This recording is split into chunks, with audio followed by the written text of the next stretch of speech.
Subscribe to our YouTube channel and press the bell icon to get the latest updates. Namaskar friends, and welcome to this press conference called at short notice. Honorable Finance Minister Srimati Nirmala Sitharaman and her team is here to brief us on an important announcement. May I take this opportunity to welcome the Honorable Minister for Finance and Corporate Affairs, Srimati Nirmala Sitharaman. I extend a warm welcome to you, ma'am. I also extend a warm welcome to Honorable Minister of State for Finance and Corporate Affairs, Shri Anurag Thakurji, and my warm welcome to Secretary Finance, Shri T.V. Somanathan, Secretary Revenue, Shri Tarun Bajaj, Secretary Financial Services, Shri Devashish Panda. Friends, Honorable Finance Minister will make a presentation. The Honorable Minister of State shall simultaneously brief in Hindi. Then the floor will be open for questions. Over to Honorable Minister, ma'am. Namaskar. Good afternoon.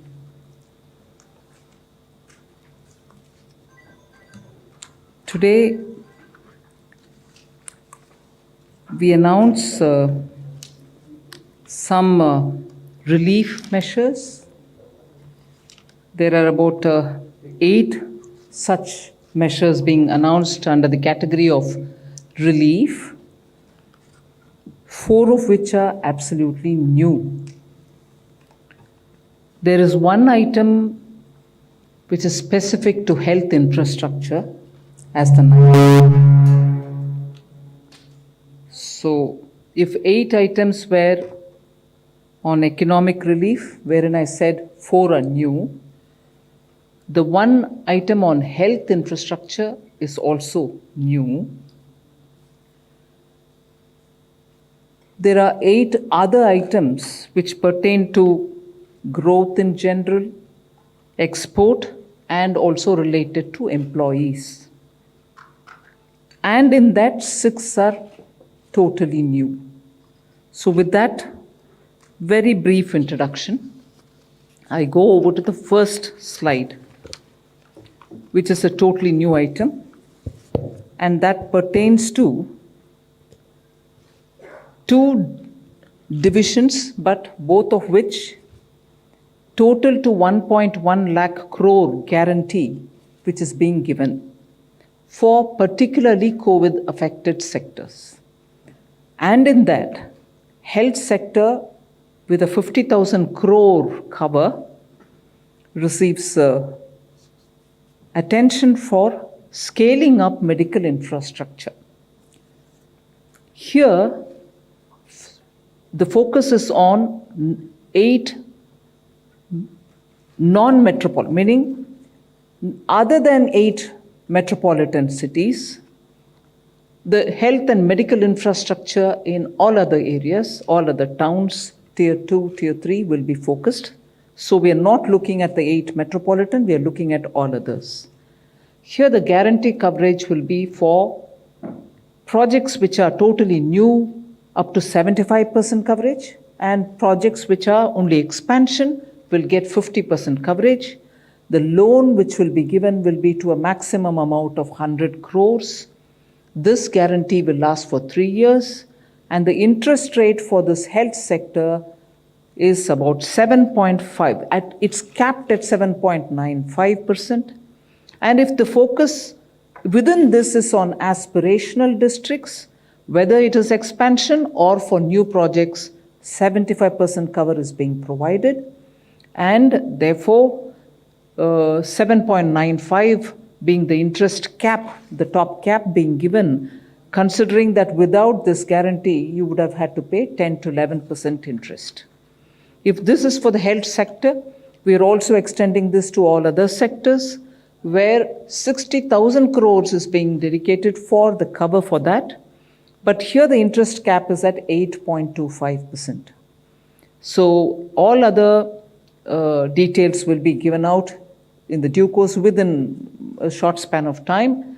But the other sector that we are talking about, like the way in which we did in the ECLGS, as we progress, we will evolve the needs. Depending on the needs which are coming out from the ground, we will keep changing that description and the coverage of the scheme. The next one is an additional 1.5 lakh crore for emergency credit guarantee scheme, which was launched last year after the Atmanirbhar package. Now, that was up to 3 lakhs, if you remember, 3 lakh crores. And of that, through the ECLGS, before I go into this, the Hindi version of the, sorry about that. धन्यवाद माननीय वित्त मंत्री जी। जैसा आप सबको विदित है कि कोविड महामारी के चुनौतियां जो देश और दुनिया के सामने आई, पिछले वर्ष भी माननीय वित्त मंत्री जी ने 29 लाख करोड़ से ज़्यादा का आत्मनिर्भर पैकेज देश के सामने दिया था राहत के रूप में। एक बार फिर आर्थिक राहत का ये पैकेज जो है ये लेकर आपके बीच में आए हैं, जिनमें अलग अलग क्षेत्रों को इसमें सम्मिलित किया गया है।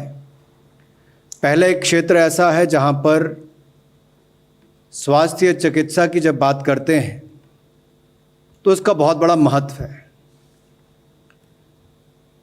इस सेक्टर के लिए कुल मिलाकर देखा जाए तो कोविड प्रभावित क्षेत्रों के लिए, सेक्टर्स के लिए 1,01,000 करोड़ रुपए की क्रेडिट गारंटी योजना लेकर आए हैं। और हेल्थ सेक्टर जो है विशेष तौर पर इस पर बल दिया गया, 50,000 करोड़ रुपये इसके लिए रखा गया है। और प्रमुखता से उन क्षेत्रों के लिए जहां पर स्वास्थ्य की सुविधाएं उस स्तर पर नहीं पहुंच पाई थी, अनडिजर्व्ड एरियाज जो थे, उनको मद्देनज़र, उनको ध्यान में रखकर उस उद्देश्य के साथ कि चिकित्सा के आधारभूत ढांचे के विस्तारीकरण के लिए इस पैसे का इस्तेमाल किया जाएगा। और इसमें जो गारंटी कवर है वो उन प्रोजेक्ट्स के लिए जिसका विस्तारीकरण हो रहा है उनके लिए भी, जो नए प्रोजेक्ट्स हैं उनके लिए भी लेकर आए हैं, जिसमें स्वास्थ्य और चिकित्सा के आधारभूत ढांचे को बल मिलेगा। लेकिन ये 8 महानगरों के अलावा जितने क्षेत्र हैं उसके लिए दिया जाएगा। इसमें गारंटी की कवरेज जो है वो 50% विस्तार वाले प्रोजेक्ट्स के लिए होगी और 75% नए प्रोजेक्ट्स के लिए होगी। जो आकांक्षी ज़िले हैं हमारे, उनमें भी गारंटी की कवरेज जो है वो 75% रहेगी, चाहे विस्तारीकरण के लिए हो या नए प्रोजेक्ट्स के लिए हो। तो एस्पिरेशनल डिस्ट्रिक्ट्स में 75% गारंटी कवर रहेगा, नए प्रोजेक्ट्स के लिए भी और विस्तारीकरण वाले प्रोजेक्ट्स के लिए भी। जबकि 8 महानगर के अलावा जो बाकी रह गए हैं उनमें विस्तार के लिए 50% और नए प्रोजेक्ट्स के लिए 75% गारंटी कवर रहेगा। मैक्सिमम ऋण इसमें 100 करोड़ तक का मिल पाएगा और गारंटी की अवधि 3 वर्ष तक की रहेगी। इंटरेस्ट रेट जो है इसको सीमा इसकी लगाई गई है 7.95%, जो मार्केट से बहुत कम भी है। और इसके अलावा इसकी गारंटी जो है वो national credit guarantee trust company देगी। जो बाकी के सेक्टर्स हैं हेल्थ सेक्टर के अलावा उनके लिए 60,000 करोड़ रुपए का इसमें प्रावधान किया गया है और उसमें इंटरेस्ट कैप जो है वो 8.25% सालाना रहेगी। इसकी जो डिटेल्स हैं आपको बाद में बता दी जाएंगी। और जो बगैर गारंटी के जो नॉर्मल इंटरेस्ट है वो लगभग 10 से 11% रहेगा। We now move to the additional 1.5 lakh crore for emergency credit guarantee scheme. You know, it was announced during the Atmanirbhar package announcements in May 2020. At that time, we had said it will be up to 3 lakh crores, of which 2.69 lakh crores have already been dispersed through the ECGLS 1, 2, and 3, in which, you know, first we covered the MSMEs, then we also included some other sectors, and the third one also brought in hospitality and others. And as a result of which, 2.69 crores have already been utilized. The rest will also be available for people to utilize it. Now we are enlarging the scope of the ECGLS itself, where it was up to 3 lakh crore. Now we are bringing in another 1.5 lakh crore under the emergency credit line guarantee scheme. Now here, sector-wise details will be given sooner based on the evolving needs, and the overall cap for admissible guarantee has been raised to 4.5 lakh crores.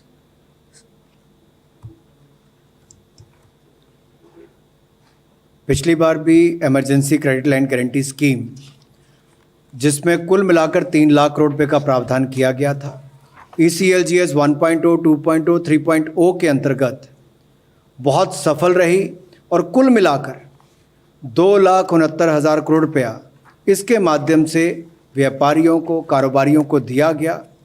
और ये 20% अतिरिक्त कार्यशील पूंजी थी पहले और दूसरे चरण के लिए, और तीसरे में तो 40% तक इसको किया गया था। और इसमें लगभग 12 private sector bank, 12 public sector bank, 25 private sector bank और बाकी जो गैर वित्तीय कंपनीज हैं, NBFCs हैं, उनके माध्यम से इस पैसे को दिया गया। अब इसकी लिमिट जो है वो स्वीकार्य गारंटी की, उस पर भी जो अमाउंट प्रपोज्ड है, जो स्वीकृत है, उस पर उसको वृद्धि करने की बात कही गई है ताकि और लोगों को इसका लाभ मिल सके। जो 20% उनकी आउटस्टैंडिंग लोन लिमिट है, उस पर इसको प्रत्येक ऋण पर बकाया जो है उसके हिसाब से किया जाएगा। और सेक्टर वाइज जैसे इसकी आगे आगे मांग भी बढ़ेगी, उसको ध्यान में रखकर बाकी निर्णय किए जाएंगे उभरती हुई ज़रूरतों को देखकर। जो हमारे कॉन्टैक्ट इंटेंसिव सेक्टर्स हैं, ज्ञान क्षेत्र से संपर्क रखने वाले हैं, चाहे वो टूरिज्म, ट्रैवल, टूर ऑपरेटर्स, ये बाकी सब उसमें आते हैं, उसको इसमें ऑलरेडी कवर किया गया है। 4,000 करोड़ तक के उसको इसमें लाभ दिए गए हैं, उसको आगे भी इसको ऐसे ही जारी रखा जाएगा। ओवरऑल इसकी जो कैप है या सीमा है एडमिसिबल गारंटी, जो स्वीकार्य गारंटी की है, वो अब 3 लाख करोड़ से बढ़ाकर 4.5 लाख करोड़ कर दी है। 3 लाख करोड़ में यानी कि 50% की और वृद्धि करके 4.5 लाख करोड़ रुपया इसको किया गया है, जिससे बहुत ज़्यादा लाभ कारोबार और व्यवसाय करने वालों को मिलेगा emergency credit line guarantee scheme के माध्यम से। The next one is a totally new scheme. This is a credit guarantee scheme to facilitate loans through the MFIs, microfinance institutions. We aim to reach out to 25 lakh persons who are absolutely smallest borrowers from the MFI, and this would be a maximum loan of 1.25 lakhs to an individual, and the rate will be at least 2% below the maximum rate which is prescribed by the RBI. So the focus of this will be on new lending and not on repayment of old loans. Clearly, all kinds of stressed accounts can also benefit from it, and that is why we have mentioned that all defaulters also, so long as they are 89 days or less, meaning if the default is only within the 89 days, even they get covered, which means only the NPAs will not be covered, stressed will also be covered. Now, this entire scheme will be till 31st March 2020, or till such a time the 7,500 crores of guarantee which is getting issued is exhausted. Either this or that, whichever is the earliest. The guarantee which is being given is up to 75% of the default amount, and this duration is for 3 years. The loan duration is for 3 years. So we hope to cover 25 lakh, the smallest of small MFI clients, which means MFIs are normally widely spread in the hinterland, which is really the smallest, towns, very small towns, and therefore we want to reach out to them, and that is best done through the MFI, and that is why we've taken this route. So there will obviously be a joint lending group kind of a framework wherein the NBFC, which has a link with them, the MFI, will all be in the loop. But that is how we expect to reach the smallest of small borrowers. They could borrow it for any one of the purposes for which they would like to take money from the MFI. Credit guarantee scheme ये बिल्कुल नई योजना आपके बीच में लेकर आए हैं, जिसमें इसमें क्रेडिट गारंटी स्कीम के माध्यम से 25 लाख लोगों को इसका लाभ मिलेगा, और ये माइक्रो फाइनेंस इंस्टीट्यूशंस के माध्यम से इसको दिया जाएगा। 1.25 लाख रुपए तक का ऋण इसमें मिल सकता है, और लगभग 25 लाख जो छोटे कर्जदाता हैं, उधारकर्ता हैं, उनको इसका लाभ मिलेगा। और इसकी जो कैपिंग की गई है ऋण की, वो लोन फ्रॉम बैंक्स, उसको कैप किया गया MCLR प्लस 2%, इससे ज़्यादा नहीं हो सकता। RBI की गाइडलाइंस जो निर्धारित हैं उसके अनुसार ही इंटरेस्ट रेट 2% कम होगा, मैक्सिमम प्रिस्क्राइब रेट से कम होगा, निर्धारित रेट से 2% कम होगा।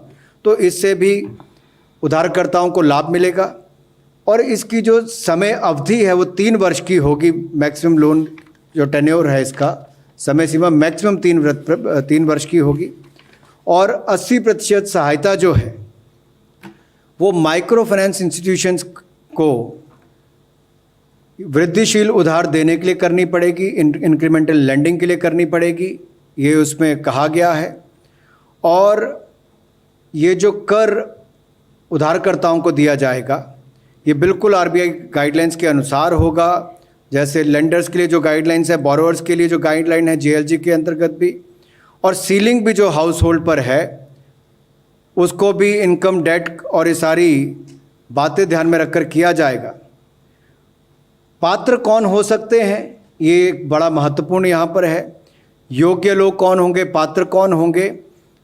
अगर कोई डिफ़ॉल्टर भी जिसका 89 डेज तक जिन्होंने अभी अपनी ब्याज की किस्त वापस नहीं की, डिफ़ॉल्ट किया होगा, ऐसे उधारकर्ताओं को भी उसमें पात्र माना जा सकता है, उनको भी इसका लाभ मिलेगा।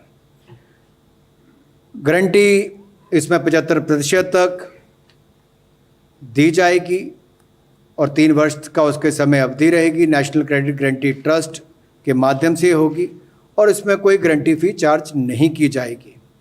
इसमें लगभग 7,500 करोड़ रुपया का प्रावधान होगा और 31 मार्च 2021 तक इसकी अवधि है, या 7500 करोड़ पहले इस्तेमाल हो जाए तब, या 31 मार्च 2022 तक इसका लाभ आप उठा सकते हैं। We move over to the fourth of the 8 relief packages that I mentioned. This pertains, and this is a totally new thing. We are trying to help revive tourism. We are extending financial support to more than 11,000 registered tourist guides, travel and tourism stakeholders. So this is a totally new one, as I said earlier. This scheme will cover about 10,700 regional level tourist guides who are recognized by Ministry of Tourism and tourist guides who are recognized by state governments. Travel and tourism stakeholders, which is literally the terminology used to talk about travel agents, I suppose, who are recognized by Ministry of Tourism, will also be covered here. What do they get? They get 100% guaranteed credit of 10 lakhs for the TTSs who are agents or travel agencies, and 1 lakh for tourist guides who are licensed either by the regional or the state level authorities. Now, what is this credit being given to? It's really a retail kind of a loan wherein they can take this credit for whatever purpose they would want to use it for, whether it is for buying a vehicle, whether it is for any other expenditure that they may want to have to incur. So there are no processing charges. The waiver, a complete waiver will be given for any foreclosures or prepayment, and this would be administered by the Tourism Ministry. And the fund for this, just to draw your attention, is also included in that first announcement that we made, that other sectors which get 60,000 crore guarantee, this will also be one of that. So this is to help revive or to help the tourist guides and tourist travel agencies survive the second wave. पर्यटन का क्षेत्र भारत में बहुत महत्वपूर्ण भी है, बहुत रोजगार भी, स्वरोजगार के अवसर भी उत्पन्न करता है और इससे जुड़े हुए उद्योग को, पर्यटन को पुनर्जीवित करने के लिए एक बड़ा कदम ये नई योजना के माध्यम से उठाया गया है, जिसमें वित्तीय सहायता 11,000 से ज़्यादा ऐसे टूरिस्ट गाइड्स और ट्रैवल और टूरिज़्म के जुड़े हुए जो बाकी स्टेक होल्डर्स हैं उनके लिए किया गया है। ये बिल्कुल नई लोन गारंटी स्कीम है जो कोविड से प्रभावित क्षेत्र हैं उसको मददगार साबित होगी। इसमें कार्यशील पूंजी भी आपको मिलेगी। व्यक्तिगत ऋण अगर आपने लिए होंगे उसके लिए भी आपको लाभ मिलेगा। और इससे जो पर्यटन सेक्टर से प्रभावित लोग हैं वो अपने देनदारी का निर्वहन कर सकें, उस दृष्टि से इस योजना को लाया गया है। वो अपना वापस व्यापार या व्यवसाय शुरू कर सकें, उस दृष्टि से इसको लाया गया है। या कोई नया कारोबार भी शुरू करना चाहे तो उस दृष्टि से उसकी मदद करेगा। इसमें कुल मिलाकर 10,700 जो हमारे क्षेत्रीय स्तर पर टूरिस्ट गाइड्स जो हमारे मिनिस्ट्री ऑफ टूरिज़्म ने रिकॉग्नाइज कर रखे हैं, राज्यों में भी उनको इसका लाभ मिलेगा, राज्यों की सरकारों ने भी जिनको रिकॉग्नाइज किया है। और जो travel and tourism stakeholders हैं जो लगभग 904 हैं, उनको भी इसका लाभ मिलेगा। कितना लाभ मिलेगा? 100% गारंटी इसकी हमारी तरफ से दी जा रही है। और इसमें 10 लाख रुपया जो हमारा travel and tourism stakeholder है उनको मिलेगा, प्रति एजेंसी को इतना उसको मिल सकता है। और 1 लाख रुपया टूरिस्ट गाइड्स जो लाइसेंस्ड है, जिनको लाइसेंस प्राप्त है या क्षेत्रीय या फिर राज्य के स्तर पर जिनको रिकॉग्नाइज किया गया, उनको होगा। इनको ना तो कोई प्रोसेसिंग चार्जेस देने पड़ेंगे और फोरक्लोजर के लिए भी इनके लिए या पूर्व भुगतान करने के लिए भी जो शुल्क होता है उससे भी इनको छूट दी गई है। और जो अतिरिक्त कोलेट्रल इनको देनी पड़ती है उसकी भी आवश्यकता इस पर नहीं होगी। तो इस तरह से बड़ी मदद उसके टूरिज्म क्षेत्र के लिए यहाँ से भी होने वाली है। The next one also pertains to tourism sector. For the visas which are, once we start visa issuance again, the first 5 lakh tourist visas will be issued totally free of charge. This will benefit for any tourist only once. The scheme will be applicable till 31st March 2022 or till the first 5 lakh of visas get covered. In other words, till 31st March 2022 or till the first 5 lakh tourist visas are issued, everyone gets free tourist visa. Beyond that, of course, the usual regular charges will apply.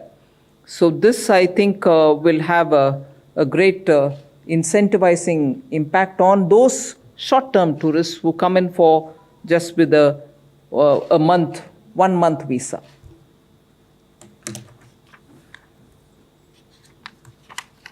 विदेशी पर्यटकों के लिए जैसे ही visa की अनुमति मिलनी शुरू होगी, पर्यटन क्षेत्र को लाभ मिले, उसमें पहले 5 लाख जो टूरिस्ट हिंदुस्तान आएंगे या वो छुट्टी मनाने आ सकते हैं, व्यवसाय करने आ सकते हैं, जिस दृष्टि से भी उनको आना होगा, पहले 5 लाख टूरिस्ट जो हिंदुस्तान के अंदर आएंगे उनको वीज़ा शुल्क नहीं देना पड़ेगा। 2019 में लगभग 1,93,00,000 विदेशी पर्यटक भारत आए, जिन्होंने कुल मिलाकर 2,23,390 करोड़ खर्च किया। ये चाहे अवकाश पर आए हों, व्यवसाय करने आए हों। औसतन जो टूरिस्ट आता है, विदेशी पर्यटक यहाँ पर आता है, वो 21 दिन औसतन भारत में रुकता है। प्रतिदिन औसतन वो लगभग 2400 रुपये खर्च करता है। इसके अलावा ये जो वीज़ा की अवधि है, जैसे इसको हम वापस शुरू करेंगे, वीज़ा जारी करना शुरू करेंगे, या तो पहले 5 लाख टूरिस्ट को इसको वीज़ा शुल्क माफ़ किया जाएगा और इसका वो लाभ उठा सकते हैं। लेकिन एक टूरिस्ट जो है, एक पर्यटक जो है, उसको एक बार ही इसका लाभ मिलेगा, बार बार नहीं। उसको कैप किया गया उस तरह से। और ये स्कीम 31 मार्च 2022 तक रहेगी, या पहले 5 लाख जब वीज़ा मिल जाएंगे उसके बाद इसको बंद कर दिया जाएगा, या 31 मार्च 2022 तक इसको जारी रखा जाएगा। इसका कुल वित्तीय जो प्रभाव होगा वो लगभग 100 करोड़ होगा। The next item relates to extension of the Atmanirbhar Bharat Rozgar Yojana. You'd remember that in October last year, we had announced that to incentivize employers for creation of jobs or to restore the lost employment, which is registered under the EPFO, we had extended a scheme wherein we estimated about 58 lakh 58.50 lakh of beneficiaries would be taken in and they would get this benefit. And who are the beneficiaries? Those who draw a salary much lesser than 15,000 or lesser per month. And both in that case for such employers and employees wherein the establishment had less than 1,000 employees, the total of 24% of wages will be paid by the government, meaning the employer share and the employee share. Whereas if the unit had more than 1,000 employees, again for all those who had 15,000 rupees per month salary, 12% of the wages, which is the employee's contribution alone, will be paid by the government. Now, as it is, since October till today, till not today so much, 18th of June, about 21.42 lakh beneficiaries have benefited, and they are spread around 79,577 establishments. So this scheme now, which was valid till 30th June 2021, which is in another few days it was to get over, we are extending the scheme till 31st March 2022. आत्मनिर्भर भारत रोजगार योजना, जिसको पिछले वर्ष 1 अक्टूबर 2020 को launch किया गया था, ये एक प्रोत्साहित करने के लिए एक योजना लाए थे कि एक तो नए रोजगार का सृजन हो और जिनका रोजगार चला गया उनको वापस रोजगार देने के लिए उनको अवसर मिले। इसका कुल मिलाकर जो आउटले रखा गया था वो 22,810 करोड़ था। 58.50 लाख इसके कुल बेनिफिशरीज थे जिनको इसका लाभ मिला और इसकी लास्ट डेट ऑफ रजिस्ट्रेशन जो थी वो 30 जून 2021 था। इसमें जो सब्सिडी उपलब्ध करवाई गई 2 साल के लिए नए एम्प्लॉयज़ की काम करने वालों के लिए, मंथली वेज जिनका 1 महीने की तनख्वाह 15,000 से कम हो उसको इसके लिए लिया गया था। अगर आप कुल मिलाकर देखेंगे तो उस पर नौकरी देने वाले का और नौकरी करने वाले का जो शेयर होता है उसका हिस्सा होता है 24% होता है। और इसमें तय किया गया था कि जिस कंपनी के 1,000 तक के एम्प्लॉयज़ हैं उनका नौकरी देने वाले का और नौकरी करने वाले का दोनों का 24% शेयर जो है वो हम करेंगे। और इसके अलावा जो 1,000 से ज़्यादा के जहाँ पर एम्प्लॉयज़ हैं, जहाँ पर काम करने वाले 1,000 से ज़्यादा हैं, वहाँ पर नौकरी करने वाले का 12% शेयर जो है उसको हमारे द्वारा वहन किया जाएगा। इसमें कुल मिलाकर 902 करोड़ रुपये अब तक दिए जा चुके हैं। 21.42 लाख लोगों को इसका लाभ मिला है और 79,577 ऐसी संस्थाएं हैं जिनको इसका लाभ 18/6/2021 तक मिला। अब इस योजना को आगे एक्सटेंड किया गया है, आगे इसको बढ़ाया गया है। 30 जून 2021 से बढ़ाकर 31 मार्च 2022 तक इसकी समय अवधि की गई है। The 7th of the 8 announcements on the relief, economic relief, pertains to something which was announced probably just a couple of days ago, that an additional amount of 14,775 crores, 775 crores, 14,775 crores is being provided for nutrient-based subsidy for the farmers. In fact, some of you all in the media have covered that the record procurement of wheat has happened this Rabi marketing season. 432.48 lakh metric tons have been procured, which is compared to the previous Rabi marketing season, it was only 389.92 lakhs. This increase has happened even despite the pandemic. 85,413 crores have been directly paid into the farmers' accounts. 85,413 crores, and this is for the Rabi marketing season only. Now, the existing NBS subsidy is up to about 27,500 crores. We have now increased it to 42,275 crores, which means an addition of 14,775 crores have been provided. The breakup of that is available. We will share it with you. But the additional amount is 14,775 crores. I'm not announcing it for the first time today, but the money which is being released now, and that is 14,775 crores.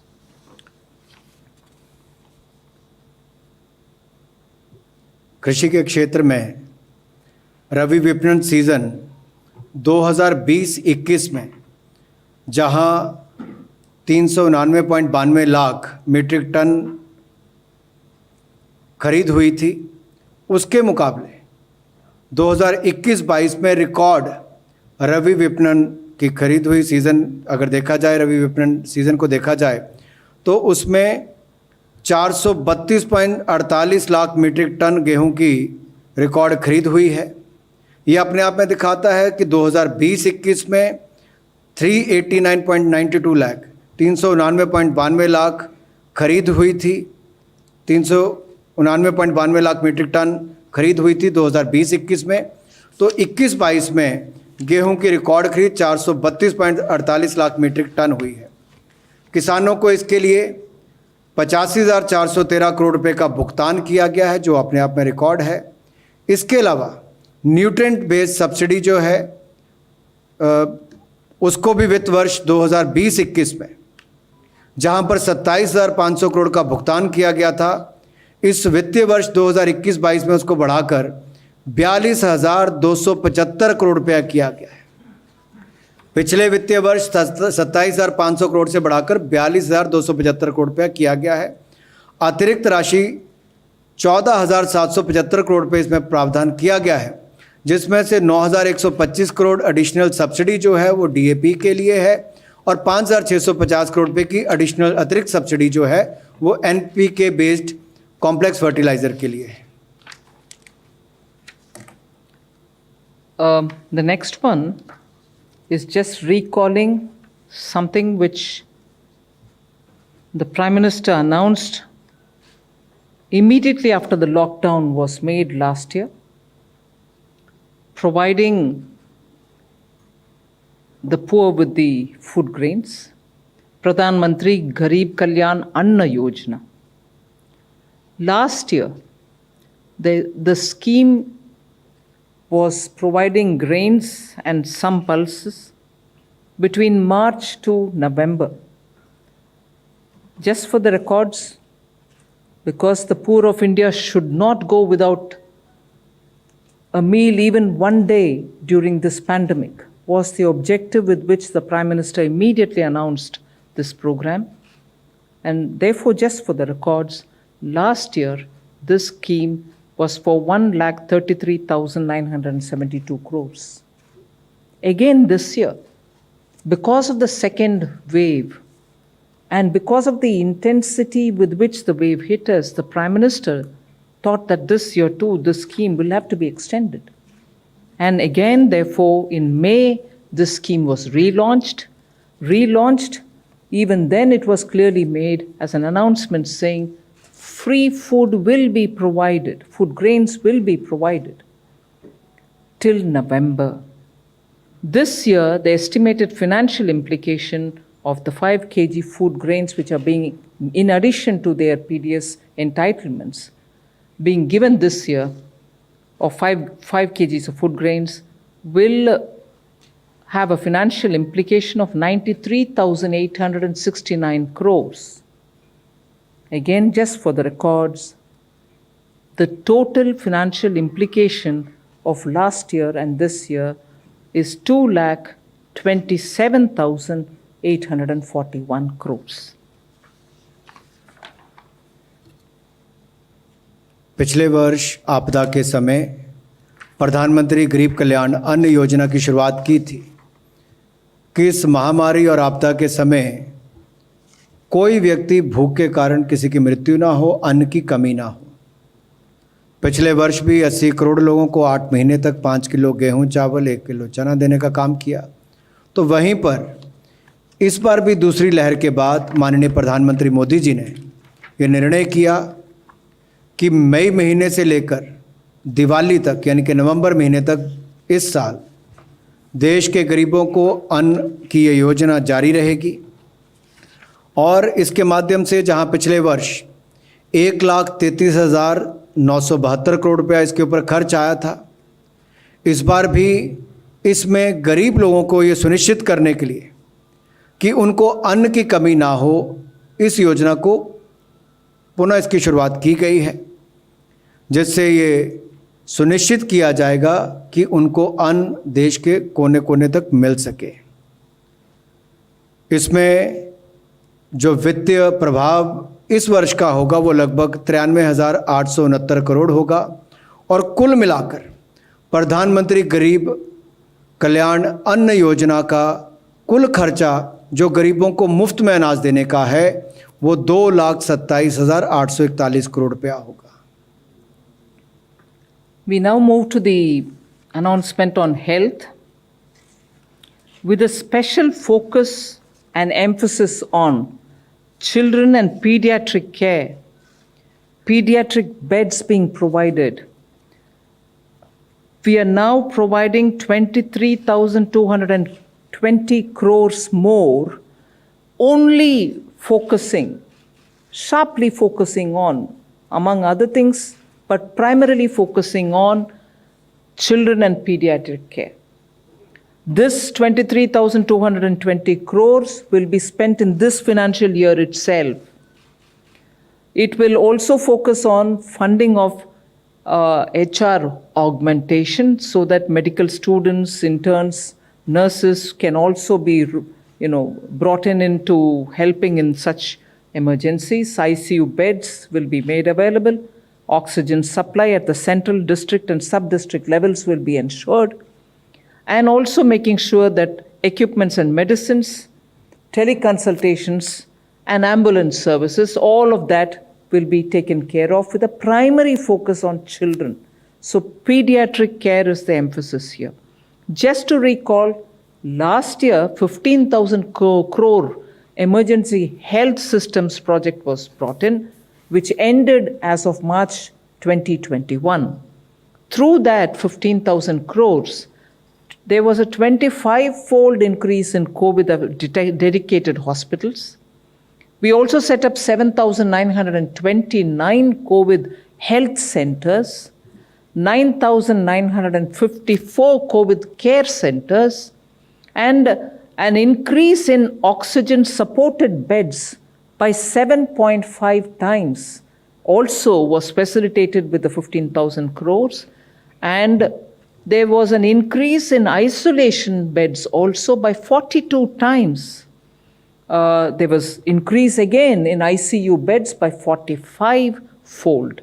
So that we thought the 15,000 crores, which was used till March 2021, aiming at providing additional infrastructure and facilitating COVID care, had good response. And now 23,220 is being provided with a primary focus on children, but others also will benefit from it. जन स्वास्थ्य के लिए आपदा के समय 23,220 करोड़ रुपए का और प्रावधान किया गया है, जिससे कि स्वास्थ्य सुविधाओं को और आधारभूत ढांचे को सुदृढ़ किया जाए। कोविड-19 के समय पिछले वर्ष भी जब 15,000 करोड़ रुपया इमरजेंसी हेल्थ सर्विसेज के लिए दिया गया था तो उससे बहुत लाभ मिला है। 25 गुना वृद्धि हमारी कोविड समर्पित अस्पतालों में हुई। 7,929 कोविड हेल्थ केयर सेंटर बने। 9,954 कोविड केयर सेंटर्स बनाए गए। 7.5 गुना वृद्धि ऑक्सीजन युक्त बेड्स की इसके माध्यम से हुई। 42 गुना वृद्धि आइसोलेशन बेड्स की इसके माध्यम से हुई और 45 गुना वृद्धि आईसीयू बेड्स की हुई, जो 15,000 करोड़ रुपया इमरजेंसी हेल्थ सर्विसेज प्रोजेक्ट के लिए 2020-21 में माननीय मोदी जी के नेतृत्व में दिया गया था। आने वाले समय के लिए विशेष तौर पर स्वास्थ्य योजनाओं को तैयार किया जाए और आपातकालीन स्थिति के लिए उस तैयारी को ज़्यादा करना, विशेष तौर पर बच्चों के लिए, और बाल चिकित्सा देखभाल, बाल चिकित्सा विस्तार पर इसको रोड मैप उसको बनाकर ध्यान दिया गया है। इसके लिए छोटी अवधि के लिए, लघु अवधि के लिए, मानव संसाधन की वृद्धि के लिए, पूर्ति के लिए इसको भी इस्तेमाल किया जा सकता है, जिसमें हमारे मेडिकल के छात्र हों, हमारी नर्सेस हों, इनको भी इसमें इनका योगदान किया जा सकता है। और इसके अलावा जो आईसीयू बेड्स विशेष तौर पर बच्चों को ध्यान में रखकर उनको बनाने के लिए या बाकी क्षमता बढ़ाने के लिए, ऑक्सीजन सप्लाई जो है, ऑक्सीजन की पूर्ति जो है वो केंद्रीय स्तर पर, जिला स्तर पर, उप जिला स्तर पर की जाए, उसके लिए इसका प्रावधान किया गया है। और ये सुनिश्चित करने के लिए कि स्वास्थ्य उपकरण, दवाइयाँ, इनका पर्याप्त उपलब्धता हो और जनता की पहुंच टेली कंसल्टेशन तक, एम्बुलेंस सर्विसेज तक हो, इसको भी इसके माध्यम से सुनिश्चित किया जा सकता है। और टेस्टिंग कैपेसिटी, क्योंकि आपने देखा है इसकी रोकथाम के लिए टेस्टिंग बहुत महत्वपूर्ण है, तो टेस्टिंग कैपेसिटी को बढ़ाया जाए, उसमें भी इसका लाभ मिलेगा। और जो डायग्नोस्टिक्स हैं उसको भी सपोर्ट करने के लिए, उसकी क्षमता को बढ़ाने के लिए, ताकि निगरानी और जीनोम अनुक्रम जो है उसकी भी क्षमता को बढ़ाने के लिए इस बजट का फ़ायदा हो सकता है, इस योजना का फ़ायदा हो सकता है। 23,220 करोड़ रुपया ये 31 मार्च 2022 तक उपलब्ध होगा, ताकि देश भर में इसके माध्यम से इन संबंधित चीज़ों को पूरा किया जा सके। विशेष तौर पर देश के बच्चों को बाल चिकित्सा से जुड़ी हुई सुविधाओं को लेकर ज़्यादा ध्यान में रखते हुए। We move to the third section, which focuses on growth, export and imports, and also on generation of employment. The first thing is, this government, as you know, is committed to doubling the farmers' income, and at the same time addressing the issue of malnutrition. Earlier, we've always focused on high-yielding varieties of seeds, so that the crops which are benefited from that high-yielding variety of seeds yields more. Whereas now the focus is making sure that the crop provides nutritious gains, the crop is going to be climate resilient, and also such traits which are important in a seed are being ensured through the research of the ICAR, Indian Council for Agricultural Research. They have now developed biofortified crop varieties, which if given to the farmers, they are able to produce better quality output, and that might help in providing greater protein, iron, zinc, and vitamin A for nutrient value based grains, which are important for us.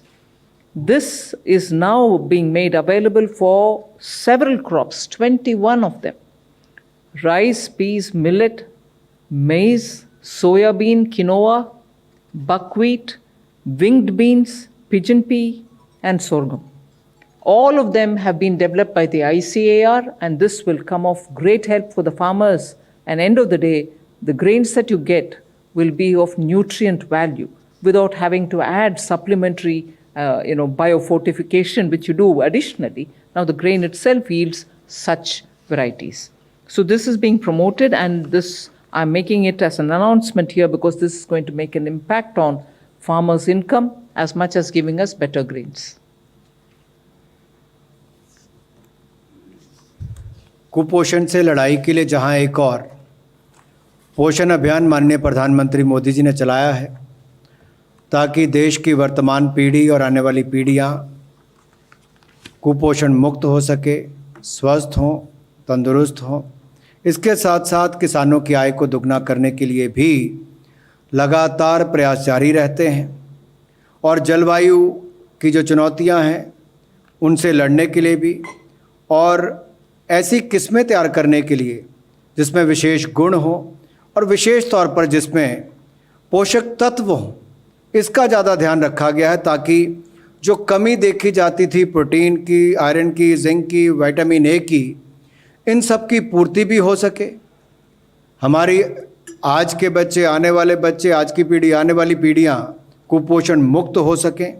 तो ICR ने ऐसी development भी की है जिसके माध्यम से bio fortified crop varieties उन्होंने तैयार की हैं, जिससे लाभ मिलेगा और इससे रोगों से, कीटों से, सूखा और बाढ़ जैसी चीज़ों से लड़ने के लिए भी और बहुत सारे ऐसे कदम उठाए गए जिससे इसमें लाभ मिल पाएगा।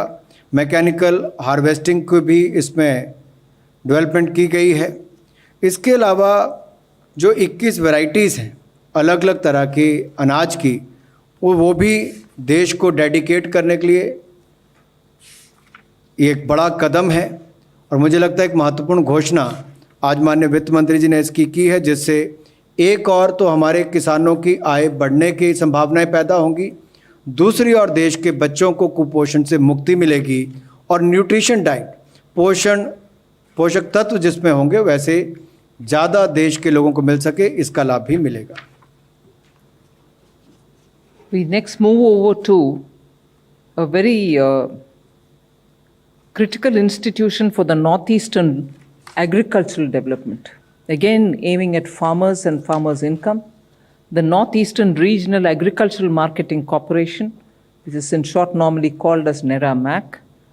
It was established in 82, but in spite of some good work, they've been suffering for want of support and assistance. As a result, Northeast farmers have had little access to good facilitation. This institution has established 75 farmer producer organizations already in the region, and it's also credited with having 13 GI crops registered for the GIs receiving patents. Now, this institution is getting a 77.45 crore infusion as a revival package so that financial restructuring can be done, infusion of funds help them, and they can also prepare such business plans to give 10 to 15% more price to farmers by bypassing middlemen. Because of the location of the northeastern states, it is most often that the middlemen who reach them, and therefore they lose out on the price advantage, which they can otherwise have because their crops are normally organic and very good. Now, if this organization is revived, we expect that farmers would be better placed in terms of selling their produce. So we are reviving this corporation, Agricultural Marketing Corporation for the Northeast, with 77.45 crore as a package. North eastern regional agriculture marketing corporation के लिए 77.45 करोड़ रुपए की वित्तीय पुनर्गठन और धन का संचार की ये योजना हम आप सबके बीच में लेकर आए हैं। एक रिवाइवल पैकेज के रूप में आप इसको देख सकते हैं, क्योंकि 1982 में जब इसका स्थापना हुई तो इसका मंशा यही थी कि नॉर्थ ईस्ट के किसानों को मदद मिल सके, लाभकारी मूल्य मिल सके और कृषि और बागवानी से जुड़े हुए जो भी पदार्थ हैं, जो भी फसलें हैं, उसकी अच्छी कीमतें मिल सके। अभी भी यही प्रयास है कि खरीद बेहतर हो, विपणन का आधारभूत ढांचा बेहतर बन सके, प्रोसेसिंग बेहतर हो सके और नॉर्थ ईस्ट के जो प्रोडक्ट्स हैं वो देश और दुनिया में पहुँचें।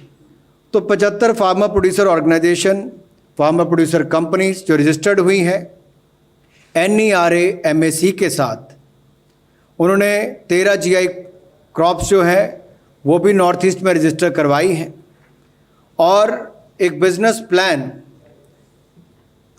व्यापार का उन्होंने जो एक प्लान तैयार किया है उसके अंतर्गत 10 से 15% ज़्यादा कीमतें मिल सके, ताकि बिचौलियों को ख़त्म करके किसानों को लाभ मिले, उसको भी ये बढ़ावा देगा।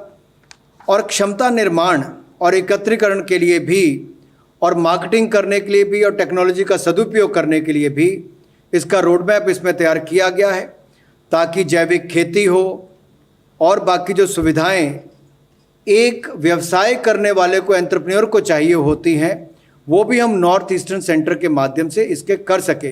तो कुल मिलाकर 70.45 करोड़ रुपए का ये रिवाइवल पैकेज हमने वित्तीय पुनर्गठन और धन के संचार के लिए NERA-MAC के लिए किया है, जिससे हमारे नॉर्थ ईस्ट के लिए बहुत बड़ा बल मिलेगा वहाँ की कृषि के लिए।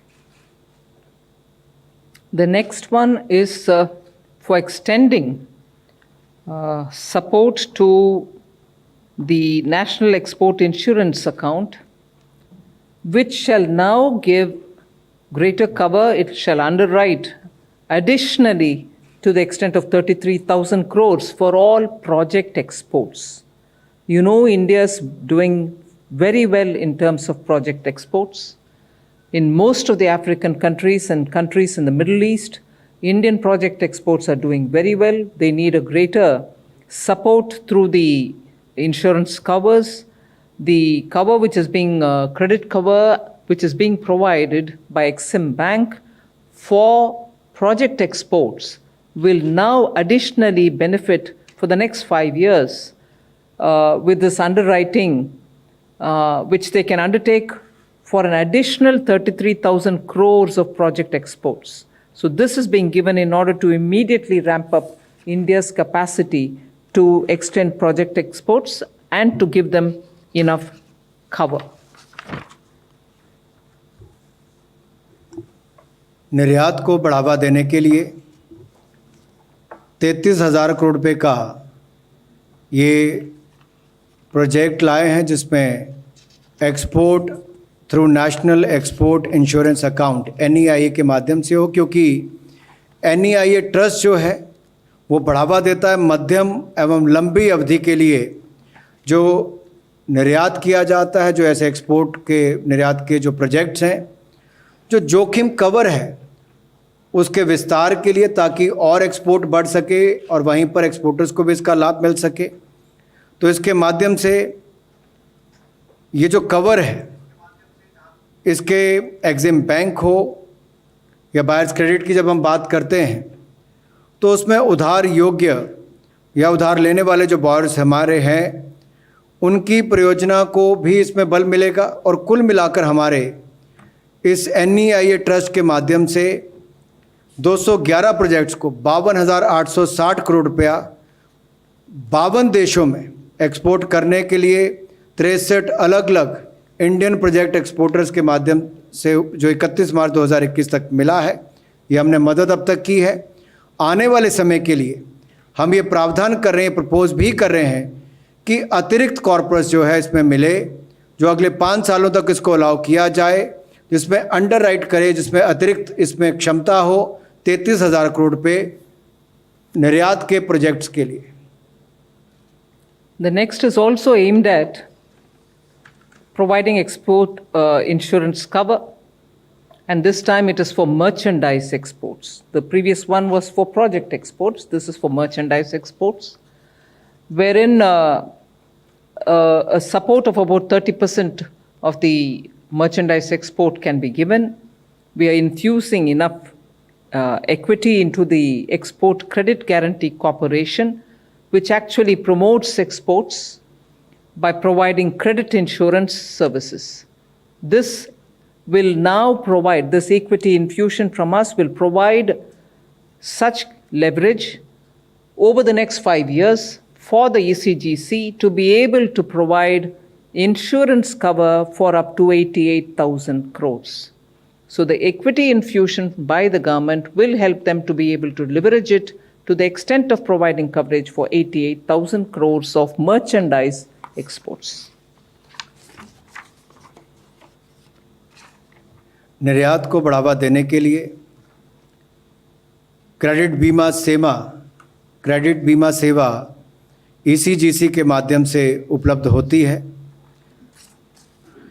और इनके जो प्रोडक्ट्स हैं वो मदद भी करते हैं लगभग 30% इंडिया के मर्चेंडाइज एक्सपोर्टर्स को, ताकि वाणिज्य वस्तु माल निर्यात ये जो व्यापारिक माल है इसकी कार्यशील पूंजी जिसको बढ़ाने के लिए 50% की वृद्धि की गई है, यानी कि ECGS जो 22 बैंकों को मदद करती है और 50% कार्यशील पूंजी ये प्री शिपमेंट लेवल पर एंड पोस्ट शिपमेंट लेवल पर ऋण देने के लिए एक्सपोर्टर्स को मददगार साबित होती है।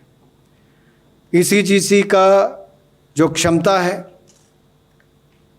वो लगभग 45% मर्चेंडाइज एक्सपोर्ट्स के लिए 2025-26 तक करने के लिए है। और इसमें जो पैसा डालने की बात की गई, इन्फ्यूज़ करने की बात की गई है, उसके माध्यम से भी अब इसको कुल मिलाकर 88,000 करोड़ रुपया का इंश्योरेंस कवर अगले 5 साल तक ये दे पाएगी। ये अपने आप में निर्यात करने के लिए मर्चेंडाइज एक्सपोर्टर्स को एक बहुत बड़ी ताकत मिलेगी। ECGC के माध्यम से ये दूसरा पैकेज उसके लिए दिया गया है।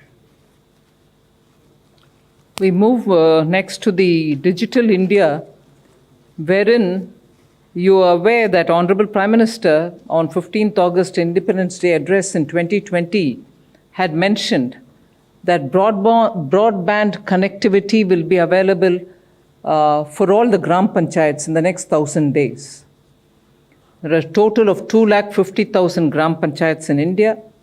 Of them, 156,223 have already received and they've become service ready by 1st May 2021 this year. So 156,223 Gram Panchayats are now service ready. So the rest have to be extended the same facility. Now, therefore, for that, an additional 19,041 crores is being provided, so that commitment that in 1,000 days from 2020, we will complete the entire broadband connectivity to villages. This additional is a totally new amount that I'm adding, which is 19,041. Therefore, the total outlay for this particular BharatNet project goes up to 61,109. Earlier, 42,068 crores have already been utilized for reaching that 156,223 Gram Panchayats. Now, with this additional 19,041 crores, we should be able to complete the rest. Digital India के अंतर्गत 19,041 करोड़ पे broadband सुविधा के लिए, ताकि हर गांव को BharatNet PPP model के माध्यम से जोड़ा जा सके। आपको याद होगा माननीय प्रधानमंत्री मोदी जी ने 15 अगस्त 2020 को ये घोषणा की थी कि ब्रॉडबैंड कनेक्टिविटी जो है, इंटरनेट की सुविधा जो है, वो देश के सभी बसे हुए गांव को उससे जोड़ दिया जाएगा। 1000 दिन के अंदर इसको पूरा करना था और इसमें तेज़ी के साथ काम हुआ है। 2.5 लाख ग्राम पंचायतों में से 1,56,223 ग्राम पंचायतों को इससे जोड़ दिया गया है 31 मई 2021 तक। और भारतनेट PPP मॉडल के माध्यम से उसको लागू करके इसको 16 राज्यों में इस PPP मॉडल को लाया जा रहा है। इसके 9 पैकेज बनाए जाएंगे और इसको वाइबिलिटी गैप फंडिंग के आधार पर इसको किया जाएगा। इसके अलावा अतिरिक्त 19,041 करोड़ रुपया प्रावधान किया गया है भारत नेट योजना के लिए। सो भारत नेट योजना के लिए अगर कुल मिलाकर देखा जाए तो जो टोटल आउटले है वो 61,109 करोड़ रुपया, जिसमें से 42,068 करोड़ रुपया पहले ही जिसकी घोषणा 2017 में की गई थी, बाकी अब उपलब्ध करवाया जा रहा है। और इसको इस्तेमाल किया जाएगा विस्तारीकरण के लिए, ब्रॉडबैंड सुविधाओं के लिए और अपग्रेडेशन के लिए, ताकि भारत नेट की सुविधा हर गांव तक और हर पंचायत तक पहुंच सके। Next one is a new announcement, but with an extension provided. It's a PLI scheme for large-scale electronics manufacturing. You know, there was incentives which are being provided from 6% tapering down to 4% on incremental sales of goods. And this was to continue for 5 years. the incentives were to be applicable from 1st August 2020, keeping the base year as 1920. Now we have extended the tenure of the scheme from 2020-21 by 1 year to 25-26. Earlier it would have ended up in 24-25. Now we have extended it by 1 more year, so 2025-26.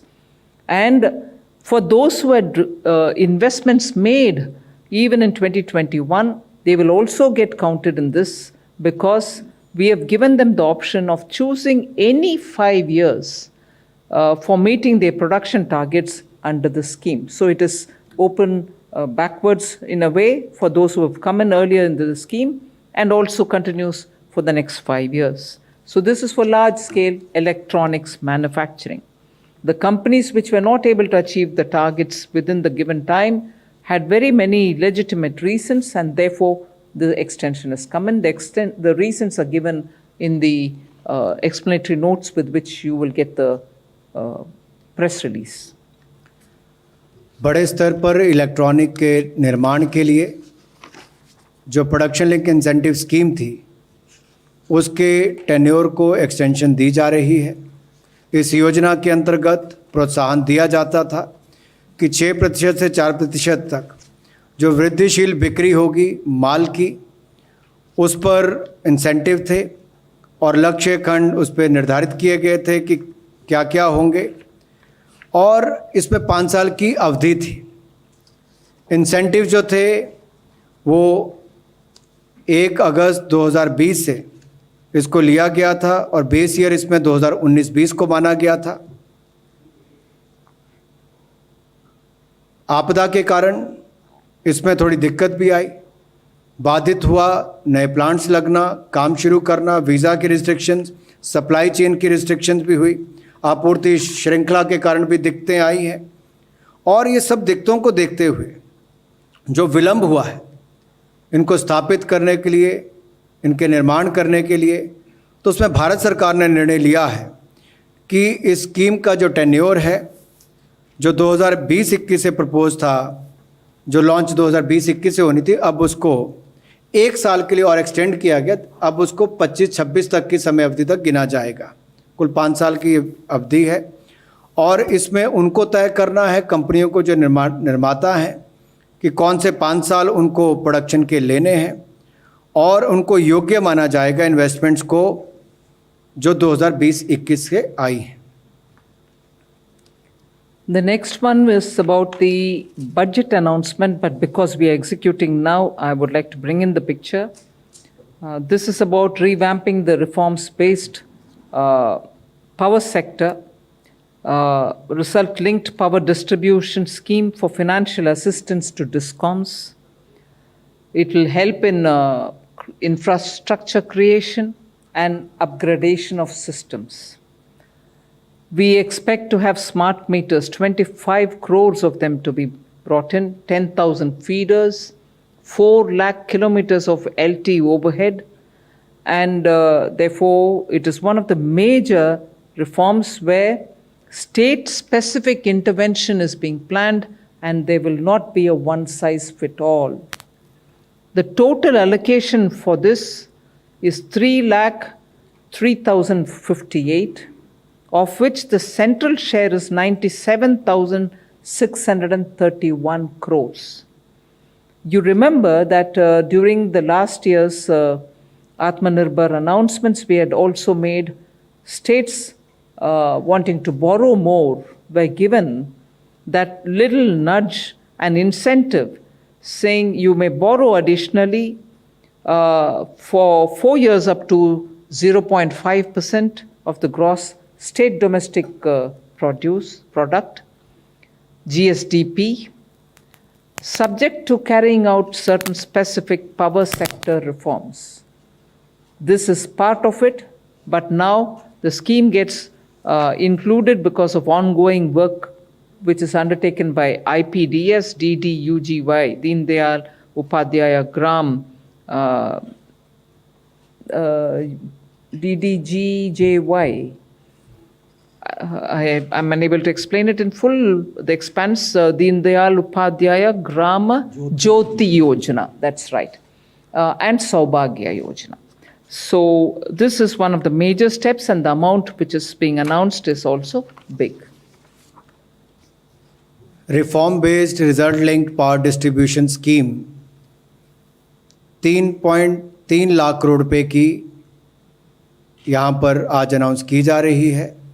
इसमें मुख्यतः प्रयास यही है कि बड़े और छोटे राज्यों के हिसाब से अलग अलग श्रेणी के हिसाब से इसको लागू किया जाए और इसमें 25 करोड़ स्मार्ट मीटर्स लगें, 10,000 फीडर्स हों, 4 लाख किलोमीटर की LT ओवरहेड लाइंस इसमें प्लान की गई हैं। और इसी योजना के अंतर्गत जो अभी चालू जो हमारी योजनाएं हैं, चाहे IPDS की हैं, दीनदयाल उपाध्याय ग्राम ज्योति योजना हो या सौभाग्य योजना हो, उसको भी इसमें सम्मिलित किया जाएगा। और कुल एलोकेशन इसके लिए 3,03,058 करोड़ की है, जिसमें केंद्र का हिस्सा 97,631 करोड़ है।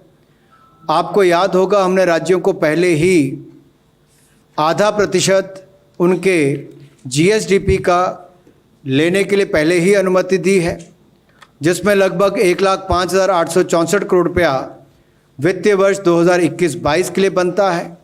और ये उनके इसके ऊपर निर्भर करता है कि किस तरह की वो अपनी रिफॉर्म्स अपने पावर के क्षेत्र में अपने राज्य में लेकर आते हैं। इसका लाभ ये मिलेगा कि डिस्कॉम्स का इंफ्रास्ट्रक्चर आधारभूत ढांचा बेहतर होगा, सिस्टम्स की अपग्रेडेशन होगी, कैपेसिटी बिल्डिंग इनकी इससे होगी, प्रोसेस में भी सुधार होंगे।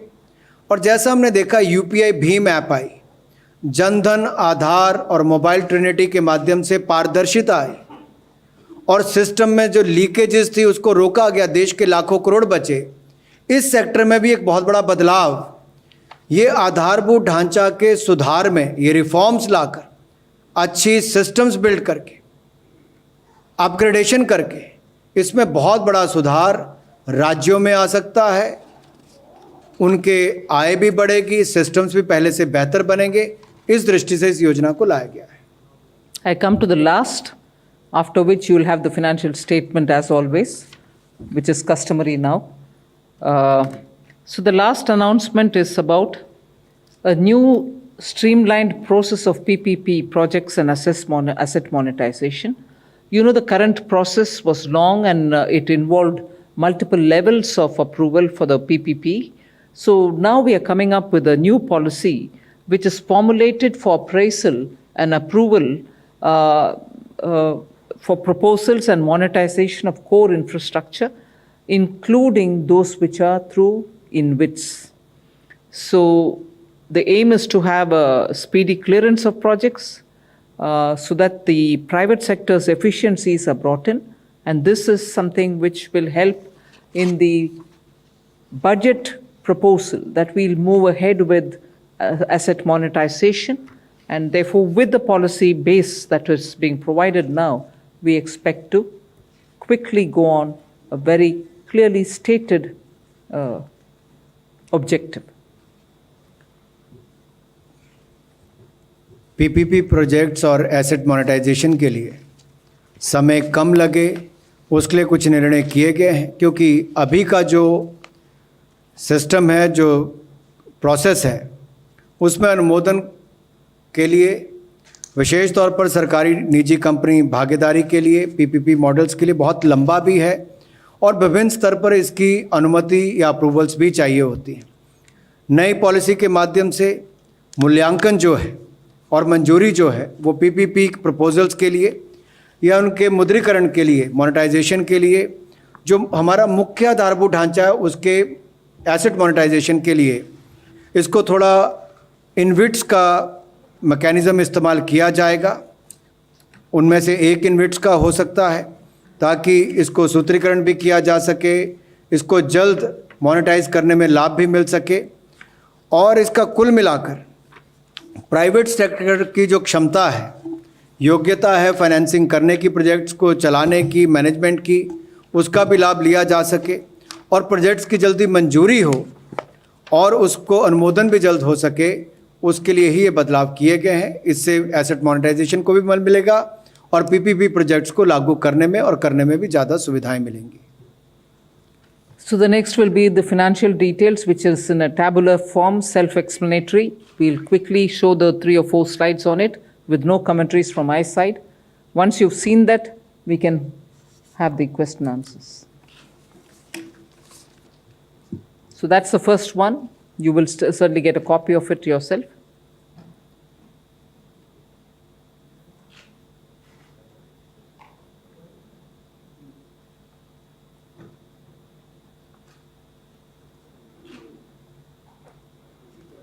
So this is the 4th slide and the last one, which gives you the total. So hold on there for a minute.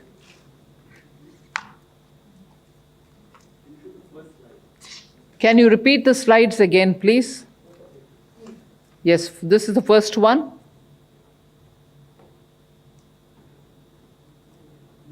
The second.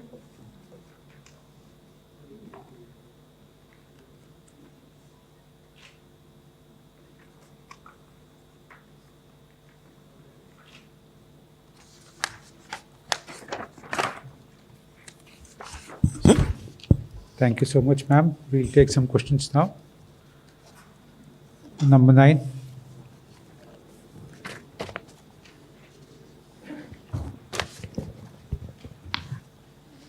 Good afternoon, ma'am. This is Ruchi Bhatia from ET Now.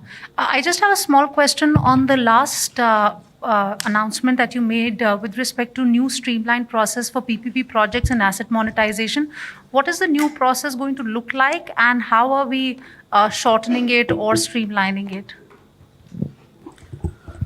This is basically an internal government process by which the sponsoring agency or ministry comes to the Department of Economic Affairs through the device of the PPP Approvals Committee, Appraisal Committee. That process is going to be shortened and streamlined. The details will be announced separately by the Department of Economic Affairs. They are working on it.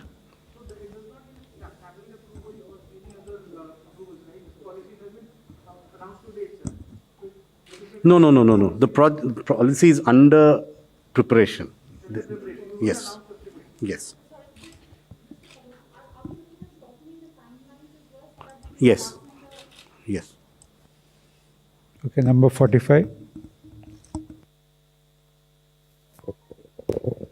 Ma'am, this is Mukesh Kaushik from Dainik Bhaskar. My question pertains to announcement made about doubling the farmers' income. According to a reply given by the government in February, farmers' income assessment was last carried out in 2013, and according to that, farmers' average household income was 6,426 rupees per month at that time. So your goals or your announcement are aimed at that income to double, or you are carrying out some fresh assessment of the farmers' income in 2020 or 21? This announcement, if I'm not mistaken, was made in 2016 or 17. The desire to double the farmers' income by 2022. So that assessment is being done. There's also a committee which was set up on doubling of the farmers' income. They have the detailed figures as to what was the estimate for 16-17 and what it should be for 2022. I don't have those details with me. But so I'm not able to give you what that figure should be in 2022. But there was a report which has been prepared by an expert group on doubling of farmers' income, which has all these details. Okay, number 33. Good evening, ma'am. Shishir here from Hindu Business Line. The package seems to be more focusing on the credit, giving more and more credit. When the businesses are in pressure, they are under stress. So giving them or offering them credit, don't you think it's putting more pressure on them? First of all, they are completely, in some cases, and 75% some other, 50% in some other, credit guaranteed with no additional collaterals required. But more on that, Debashish, would you want to add? You see, the attempt by the government is to also ensure that there is a smooth flow of credit to the entrepreneurs. Now, by creating this window, one, you are encouraging the banks to lend to the enterprises who actually need the working capital. They need money in their hands to start operations, to expand their operation. Secondly, through this method, what we are also ensuring is that they get the credit at a low cost. So that is another advantage. Third, we are also ensuring adequate liquidity available through various financial institutions. That's the second scheme through MFIs for the small borrowers is attempting to do that. So I think it is overall a measure to ensure that monies come into the hand of the small enterprises, the medium enterprises, and even the large enterprises. Thank you. 110.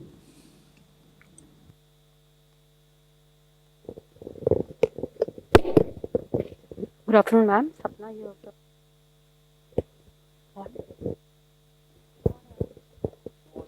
Sapna here from CNBC, ma'am. Just wanted to ask, ma'am, this number of close to 6.29 lakh crores, the overall size.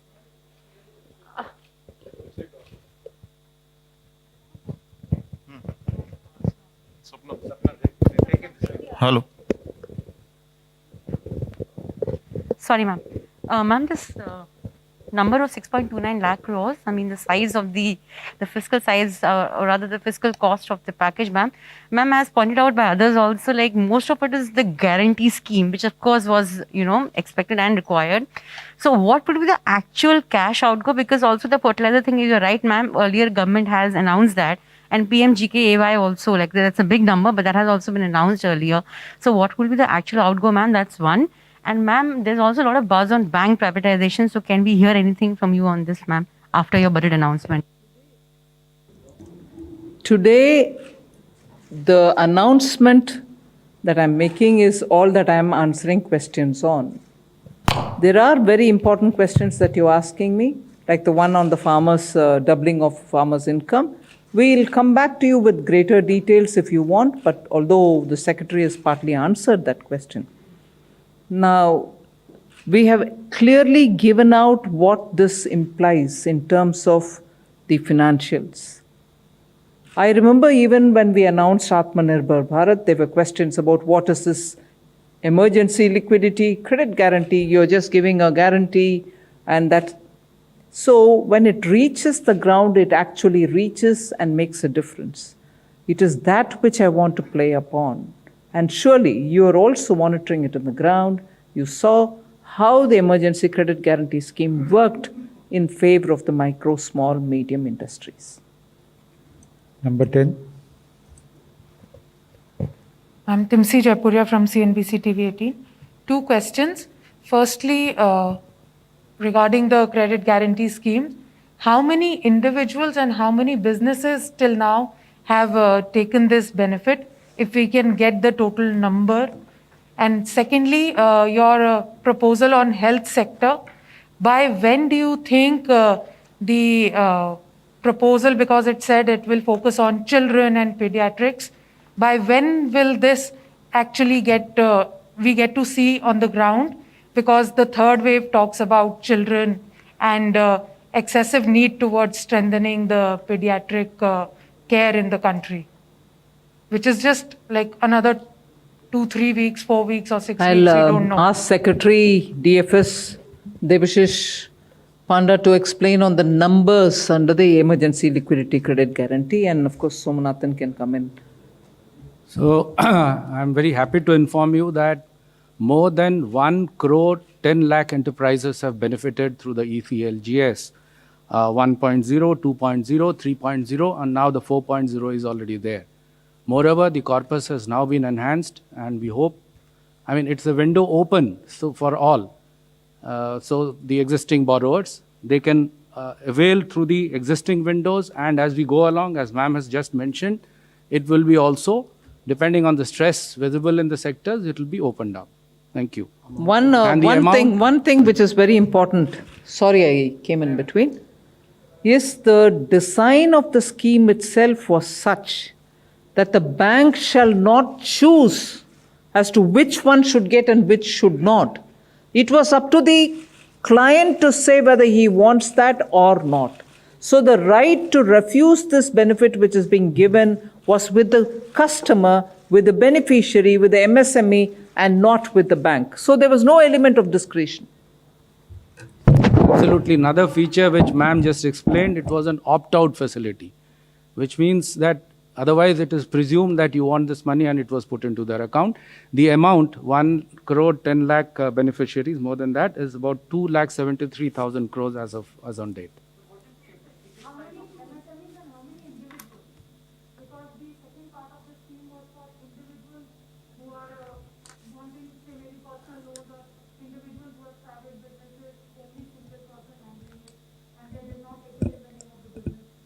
These were all business loans, whether individual or a proprietorship or a partnership or a private limited company or public limited company. These were all business loans.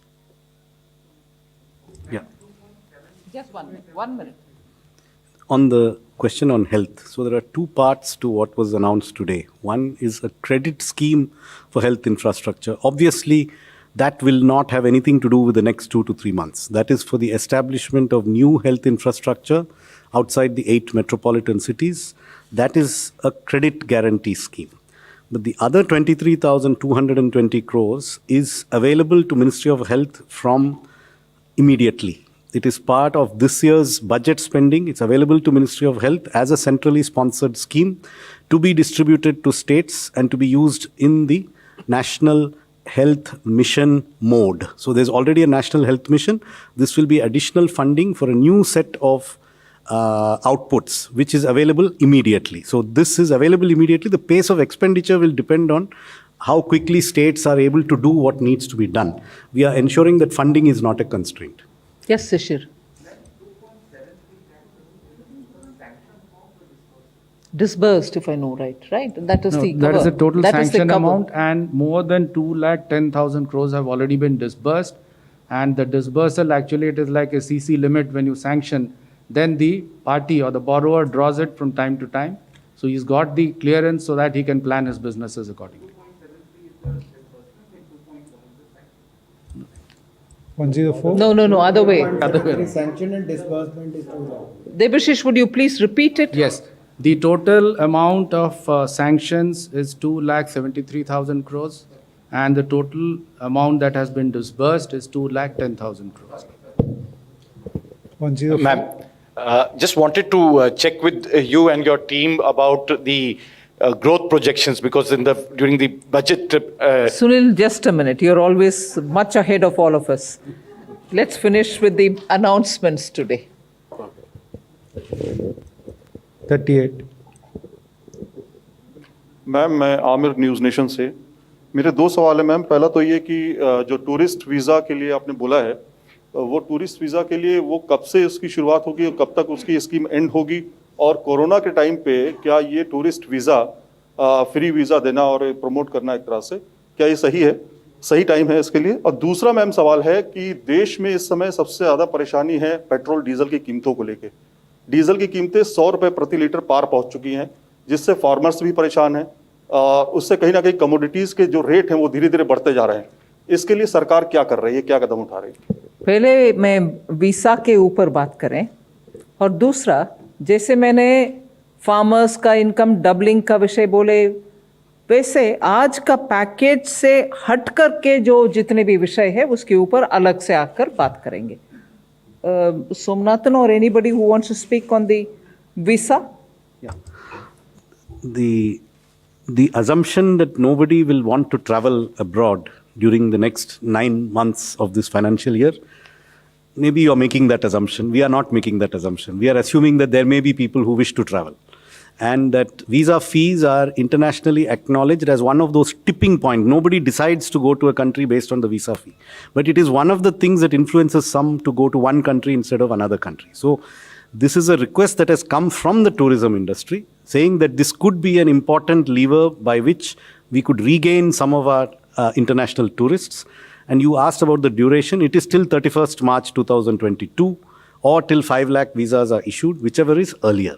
So depending on when it starts and when the tourists feel able to come and when flights begin to resume normal operation, we will see the effect of this scheme. But at least the industry seems to think, unlike you, that it will have an effect. 154.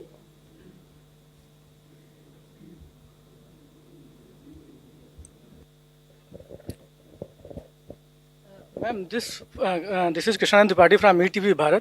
Just wanted to know this 50,000 crore credit guarantee scheme for medical sector. Are there any quantifiable targets like this money will be utilized in adding so many beds or oxygen beds or ventilators and oxygen plants? Second thing, you tweaked this PLI scheme for the electronics manufacturing sector.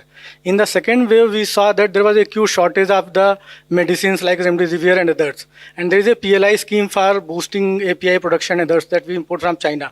So why not tweak PLI scheme for API manufacturing also? These two questions. So the second question first. That scheme was launched much later than the electronics scheme. So the time extension does not seem to be required in that scheme because the critical dates which were to be met by people coming in to manufacture APIs have not been crossed. So there has been no representation from the industry stating that we wanted to come, but because of COVID, we are unable to come. That situation has not arisen in the case of the APIs. It has arisen in the case of large-scale electronics manufacturing, which was launched 6 months earlier than the API scheme. So that's the reason for that. Your first question on the health infrastructure, no, there are no quantitative targets here. The amount is available. It will be demand-based, but it is clearly targeted at underserved areas. And it will be between the private sector healthcare providers and the banks to decide the nature of the projects based on where the most need is felt. So there are no targets from our side. Number 19. Ma'am Alok CNBC आवाज से मेरा सवाल MSME sector के लिए है। इसमें कोई शक नहीं कि जो emergency credit line guarantee scheme आई है उससे MSME को काफ़ी फ़ायदा हुआ है, लेकिन MSME सेक्टर से करीब 170 एसोसिएशन ने फाइनेंस मिनिस्टर PMO सब जगह चिट्ठी लिखी कि उनकी सबसे बड़ी इस वक्त जो समस्या है वो जो कॉस्टियर रॉ मटेरियल है, रॉ मटेरियल की अवेलेबिलिटी नहीं है, इंपोर्ट ड्यूटी ज़्यादा है। इस समस्या को लेकर सरकार कुछ कर रही, क्योंकि MSME सबसे बड़ा रोजगार देने वाला सेक्टर है, उनके जो रॉ मटेरियल की समस्या है उसको लेकर कोई स्कीम या कोई इंपोर्ट ड्यूटी में कटौती वगैरह सरकार सोच रही है? नहीं, जैसे मैंने पहले कहा, आज का अनाउंसमेंट्स का विषय तो मैंने खुलेआम आपके सामने रख लिया। उसके ऊपर अगर प्रश्न है तो बात करेंगे। जो विषय आप उठा रहे हैं वो अहम है, देखते हैं उसमें क्या है। अगर कुछ है तो वापस आकर के आपसे बात करेंगे। मैम, आपने कहा कि दूसरा विषय, लेकिन जैसे 6,28,000 करोड़ का एक राहत पैकेज दिया गया है, देश की अर्थव्यवस्था की बात हो रही है, लेकिन एक देश के सम्मान की भी बात है। जो ट्विटर वाली बात है, जो ट्विटर लद्दाख जम्मू कश्मीर को भारत से अलग एक देश दिखा रहा है, तो भारत के सम्मान वाले सवाल पे तो आप कम से कम जवाब देंगे मैम। इसको किस तरह से देखती हैं, उसको किस तरह से देखती हैं आप? वो आज का अनाउंसमेंट के पैकेज के अंतर्गत नहीं है। 18.